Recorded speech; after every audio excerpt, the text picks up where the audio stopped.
Hi everyone, so today I will talk about conformation issues for your horse and some exercise that you can do with your horse to make sure that you prevent injuries and that you keep them at the top of their shape for as long as possible.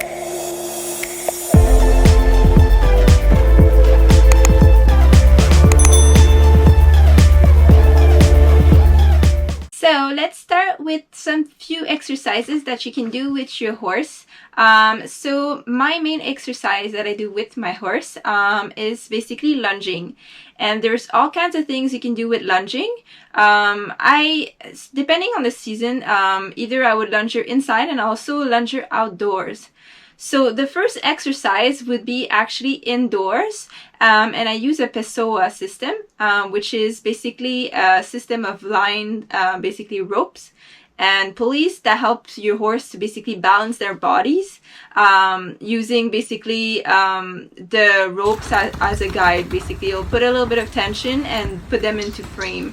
And I must say this, I've been using it for the last 2 years and it really helped my horse put herself in the right frame. You can't have a horse that basically sticks their neck up basically when you want to ride them, just because their back is going to go hollow. And then at this point, you basically will be more injuring your horse than actually helping it. For them, in order to carry a rider, which is something that's not really natural, they have to basically have their back round on the top, just to basically allow all the vertebrae to kind of open up. And by doing so, basically it's protecting their back from the extra actually weight or the rider themselves, just because the whole saddling and riding is not something that's very natural. You have to make sure that they sit in a frame, as you call it. So basically, the back is rounded, the legs are underneath his body, and the neck is actually pointing down. I'll put an image of what I'm talking about just in the corner right here, just so you guys can see what it is. Some people also call it being on the bit, or in a frame. So basically those are the two terms. And the Pessoa really helps for that. My horse she is bum high, or downhill if you will. So basically her bum area is a bit higher than her withers. And that is a conformation issue. It's nothing that will really change, but her back is basically hollow all the time. So I have to make sure that when I ride her, that I make sure that she's as round as possible, or to make sure that you avoid any further damage to the spinal cord, and you get basically kissing spine, which is basically vertebrae are starting to fuse and kind of rub against each other, and then it creates a lot of back pain and back problems, and sometimes you can't even ride your horse anymore. So far she is good, but that's something you definitely want to do, is make sure you train them and you make sure you have this in mind at every single moment, because you want to make sure you don't injure your horse over time. So lunging is one. I also I do some lunging outside, and I use it in different contexts. So sometimes I lunge her outside, just to get her used to the elements. So that's in the spring. So I would just go in an outdoor arena and just lunge her on the flat for a little bit. Sometimes with a Pessoa, sometimes without, because it's good to also give them a break. The Pessoa is actually very demanding for them. So you just don't want to do it for a long period of time, maybe 20-minute sessions, but that's about it. The other time that I use my lunging line outside is basically to do hill work. So what I do is I basically put myself at the bottom of a hill, and my horse is gonna circle around me, just as a regular lunging technique, if you will. So just lunging normally, but she's gonna have to go up and down the hill basically while lunging, and that really helps to bring their hindquarters, make them a little stronger in the legs. Also the core, so the underbelly, you want to make sure it's as firm as possible, so that it's easier on the horse. So the tighter the core is, the more your horse is going to arch their back naturally, just because the muscle is just going to be in the right position, and that's going to make it way easier on everybody. So I do a lot of heel work, especially in the spring, just to get those legs really firm, really good, and that really worked for me. I did that for the last two 2 years, yeah, and it really helped. You can see the development in their legs maybe like a week or 2 weeks after you've done it. So I usually do it like twice a week. Would it be Pessoa or without? I do lunging 2, maybe 3 times a week depending on my horse energy level, but I wouldn't go more than that. I think that's plenty enough.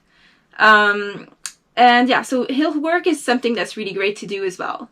Another thing you can do for your horse is basically make sure that your horse is not in pain. So what I do for mine is I basically get her, I got her basically a chiropractor, and she comes once a month, to do adjustments on her back, just to make sure that she is good. Last year we had a bit of an incident where my horse got her leg caught up in a fence. So I noticed that her back legs were not working the way they should be working. So she was dragging one of the legs a lot more than the other in the back. So yeah, that's what alerted me, like that's one of the signs that, you know, you might need some chiropractic work. In her case, it basically was hip related. So we're still working on getting that hip, you know, in the right place and getting the muscle to support it properly. So yeah, we've done 2 sessions so far. One regular adjustment session and the second one with cold laser. And so it's basically just a laser that the chiropractor would put on your horse, and it's just a few seconds at a time, and it just helps the body to basically heal faster.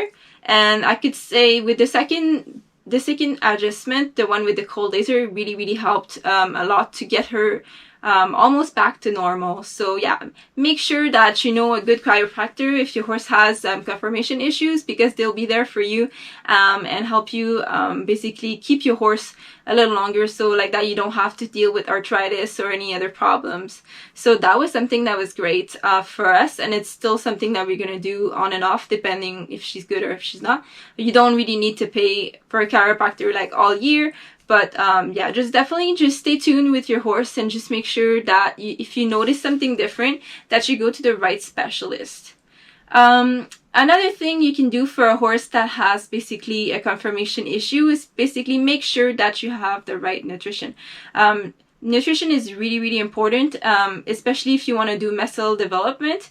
I am not a crazy fan of like a lot of supplementation. Like I would try to go and have the best possible diet for my horse. So just basically as much hay as she needs, and adding a few of the concentrate of the formulas, if you will. But I won't put too much supplements, like a little bit of this, a little bit of that. I just noticed that overall it really like affects my horse's stomach, and I don't think it's a good idea to always like play with those things. So if you have like a horse nutritionist or equine equestrianist, basically that's not an issue. You can basically follow their advice, but I wouldn't go myself and just purchase supplements where I don't know if she really needs it or not. So right now she is just on camelina oil, which is just an oil to help with her gut and also her fur, and make sure that she keeps her weight, just because she's a hard keeper, and that's the only way that I can get the right amount of calories without injuring or, you know, throwing her stomach off balance. So that worked really good for us. And the other thing that she has is basically chia seeds, and she has this like on the regular. She has it twice a day, and these really help with because they're full in like protein. So they really help with muscle building and muscle development. So that really helped when my horse was actually building her body from basically being a younger horse to being a more mature horse. So it helps her keep her muscle mass a little bit more. So she's not gonna basically gain muscle and lose muscle, and if you stop working her for a bit. So that really helps to keep it consistent, and it's also really good for digestive tract, just overall, just to help and clean the inside and all the stuff that would be pretty detrimental to her. So that really worked well. But other than that, she doesn't have any other supplementation. That's the only thing that's added to her feed. So yeah, make sure that you have the right nutrition for your horse. That really affects everything. Would it be the hair quality, the muscle mass, the hoof quality? So yeah, make sure, you know, if you have to invest on anything, make sure it's on food and make sure it's good food and it's actually something that suits your horse. Yeah, Hazel currently doesn't have an equine nutritionist, but if ever we see any issues in the future, we might actually consult just to make sure that her whole diet is balanced and she has all her needs that are basically met. But other than that, yeah, she's really good. Another thing that you can do is basically carrot stretches. There's a lot of videos out there on carrot stretches, but basically it's just taking either a treat or carrot and make sure that your horse stretches themselves. So it would be maybe the head to the tummy, so just you put the treat as far as possible so the horse has to like overreach and get it, and then there's the same on the sides as well that you can do. Those stretches were recommended by my chiropractor, and that's something that really helps actually your horse, like either in the like after the warm-up, just to make sure that they're good and ready to go if you want to ride. But yeah, so these are just the simple tips that can help you basically improve your horse's body shape and help them with their conformation issues. In my case, like I said, she is downhill, but it could be the opposite and have an uphill horse. And all of this is just to make sure that the top line is as good as can be for their condition. Like, I know my horse's back's never gonna probably be like super straight, but at least, you know, I make sure that she's not having kissing spine or anything like that. Yeah, just to keep her at least for, you know, a good amount of time, because yeah, if you have a horse that has a lot of issues, then you'll definitely reduce the time that you can have them for, and then that would be too bad. So make sure you keep your horse healthy and do a bit of a mix of those tips, and I hope that helped you. If it did, please leave me a thumbs up, comment on this video, and let me know what you do with your horse to help their top line and what you would recommend if you have any products, techniques, or whatever. I'm always open to new technologies or new things that I can discover for that, for sure. But I've been researching this for years right now. Yeah, and just making sure that I have the right combo for my horse. So far it's working, but yeah, every year we have to work really, really hard to make sure that her core gets as strong as possible and that her back is as round as possible. So yeah, if you enjoyed this video, please give me a thumbs up, subscribe, and let me know what you think.